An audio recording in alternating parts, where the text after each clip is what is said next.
Stop watching movies. Stop listening to news headlines. If the United States went to war with China tomorrow, almost everything you believe is wrong. It will not be a massive fleet battle in the middle of the Pacific Ocean. It will not be aircraft carriers sailing directly into the Taiwan Strait. It will not be a nuclear war, at least not in the first 30 days. What you are about to hear is not speculation. This is not theory.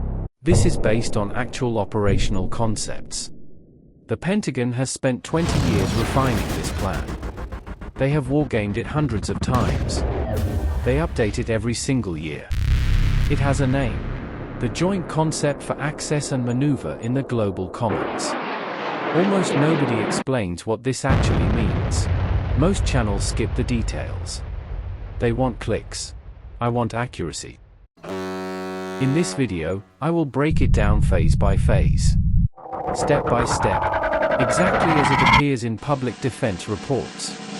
No politics, no clickbait, just the strategy. If you value real analysis, hit the subscribe button. Let's begin. To understand the plan, you must understand the problem. Geography is the enemy. Look at the map. China is on the edge of the Pacific. The United States is on the other side. Thousands of kilometers of open ocean separate them. For 70 years, the US Navy dominated these waters. They could sail anywhere. They could park carriers off any coast. They could project power at will. That era is over. China has spent 30 years building a specific weapon system.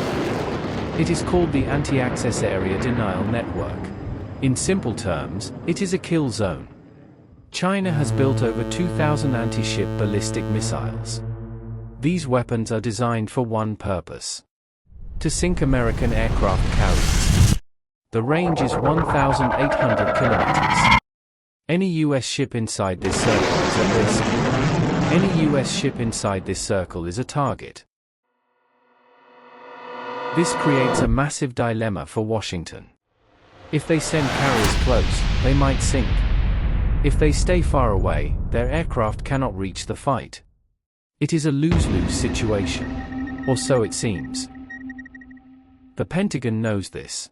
They have known this for 2 decades. They cannot fight the war they want to fight. They must fight the war they have to fight. They cannot win a battle of proximity, so they will not try. They will change the battlefield. They will change the timeline. They will change the rules.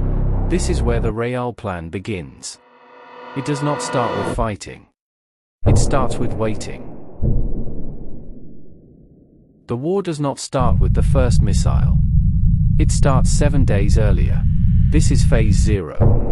The United States will not wait for China to invade. The moment intelligence confirms an invasion is imminent, 3 things happen. First, all 11 US attack submarines in the Pacific will leave port. They will sail in complete radio silence. Nobody will know where they are. Not even most of the US Navy. They will take up positions along the Chinese coast. They will wait. They are the hunters. Second, B-2 stealth bombers will leave their bases in Missouri. They will fly all the way to Guam. They will fly at night. They will not be seen on radar. They will wait there, armed and ready. They are the hammer. Third, 2 aircraft carrier strike groups will turn away from Taiwan. They will not sail towards the danger. They will sail east, 1,800 kilometers away from China. Most people think the carriers will sail towards Taiwan. They will do the exact opposite. They will move away. Why? Because safety is more important than presence. The carriers must survive to maintain the blockade. If they sink, the war is lost. So they stay outside the range. For the entire war. Meanwhile, every American military base in Japan, Okinawa, and Guam will go to highest alert. Aircraft will be dispersed into hidden shelters. Ammunition will be moved underground. Fuel will And for 7 days, nobody will say anything. No press releases. No announcements. Just silence. Then comes Phase 1.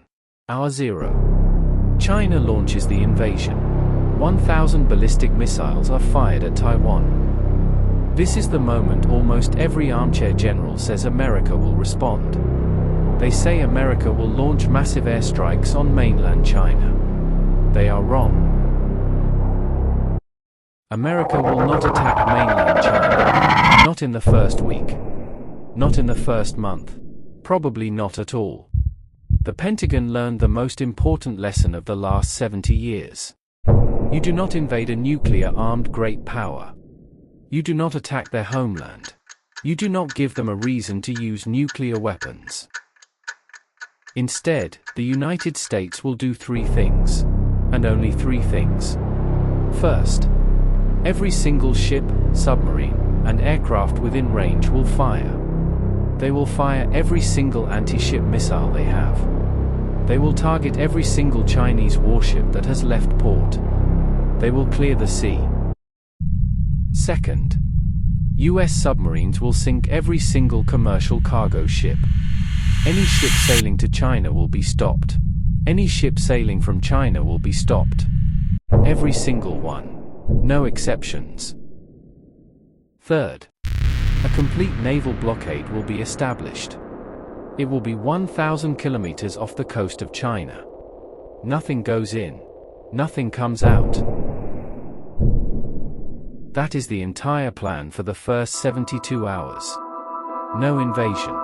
No massive air campaign. No heroic battles. Just a blockade.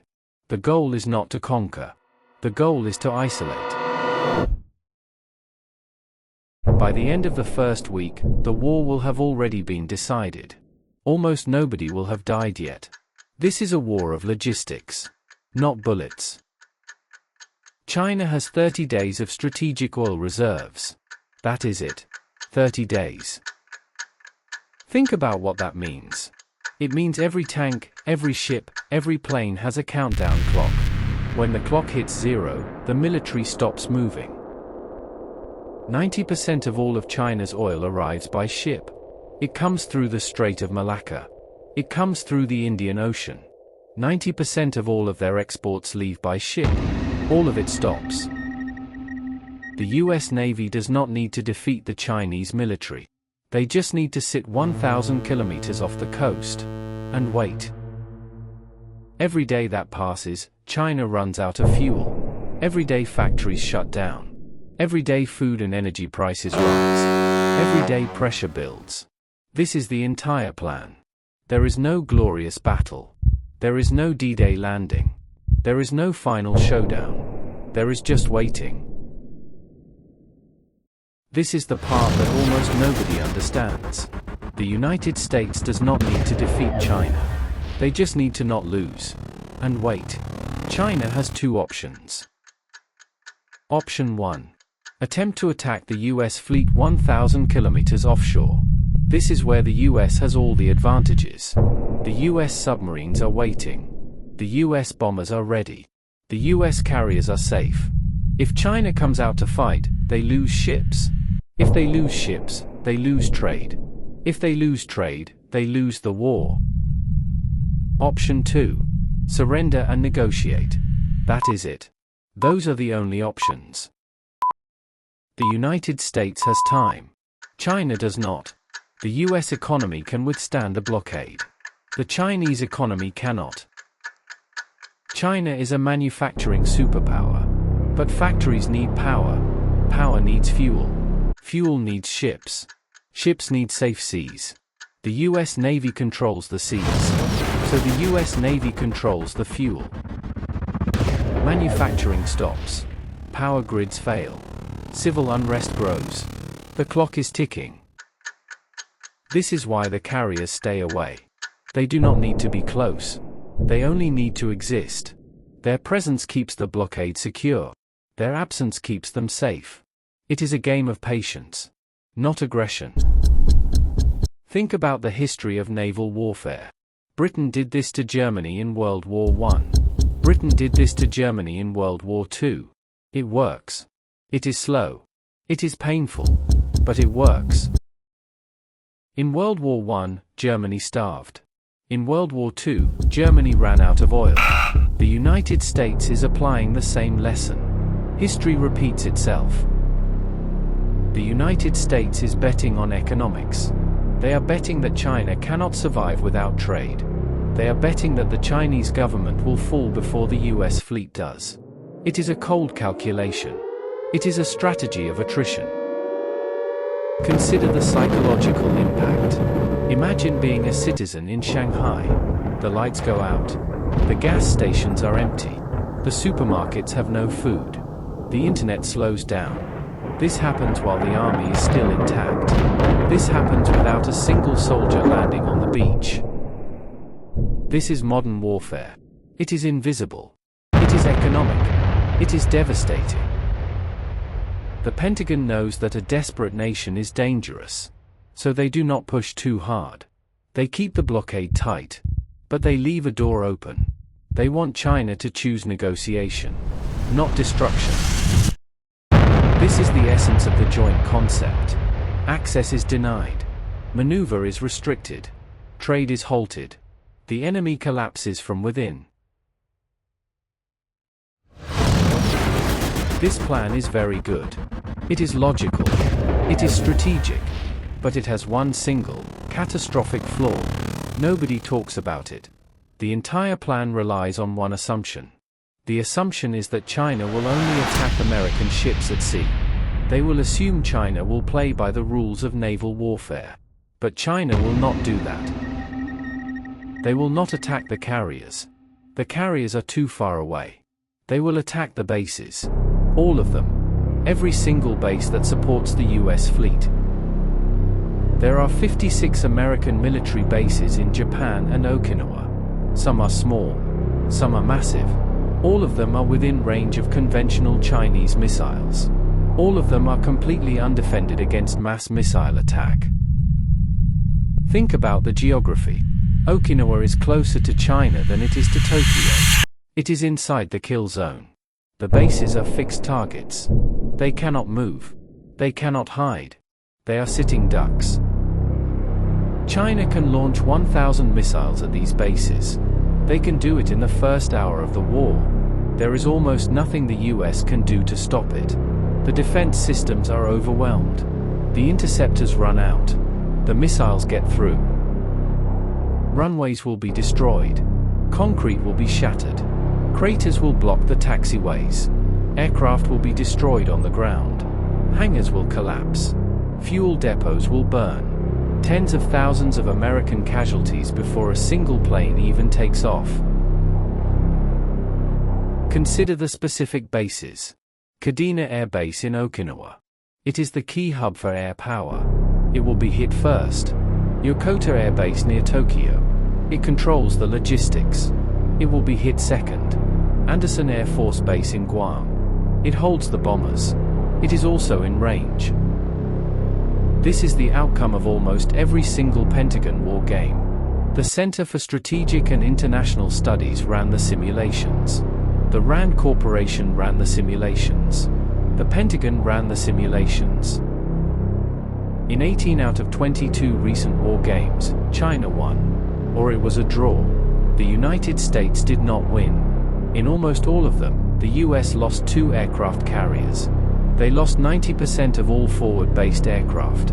They lost over 20,000 dead in the first 72 hours. Think about that number. 20,000 dead. That is more than the Iraq War. That is more than the Afghanistan War. All in the first 3 days. And even after all that, even after all those casualties, even after all that destruction, the most likely outcome is still a stalemate. The bases are the weak point. The plan depends on the bases. But the bases cannot be defended. This is the contradiction. The US needs the bases to fly planes. The planes are needed to enforce the blockade. If the bases are destroyed, the blockade fails. If the blockade fails, the war is lost. So the entire strategy hangs on one thing. Can the bases survive? The answer from the war games is no. The missiles are too fast. The volume is too high. The defenses are too weak. This is the reality of modern warfare. Defense is hard. Offense is easy. The United States is betting on a strategy that requires bases. But the bases will be gone. So what happens then? Does the US retreat? Does the US escalate? Does the US use nuclear weapons? These are the questions the plan does not answer. The RAND Corporation ran this war game 22 times. These are the average results. Between 3,000 and 10,000 American dead in the first 30 days. Between 150 and 200 aircraft destroyed. Between 10 and 20 major warships sunk, including at least one aircraft carrier. And after all that loss and all that cost, nobody wins. The most likely outcome after 3 months of war is a ceasefire. China withdraws from Taiwan. The US withdraws its fleet. Everything goes back to almost exactly how it was before. Nothing changes. Except for the tens of thousands of lost lives. And trillions of dollars destroyed. This is the uncomfortable truth. Almost nobody will tell you this. The United States does not have a plan to win a war with China. They have a plan to not lose it. That is it. That is the entire strategy. Wait. Blockade. Accept massive casualties. And hope China surrenders before it goes nuclear. That is what 20 years and trillions of dollars of military spending has bought. Now I want to hear from you. Do you think this strategy is enough? Or is the risk to the bases too high? Leave a comment below with your analysis. I read every single comment. If this video helped you understand what is actually being planned, subscribe. I break down modern military strategy every week. But if you want to see where these tactics started, check my playlist on World War II heroes. The strategies change, but the courage remains the same. Next week, I am breaking down the other side. How China plans to fight the United States. And how they plan to win. I will see you there.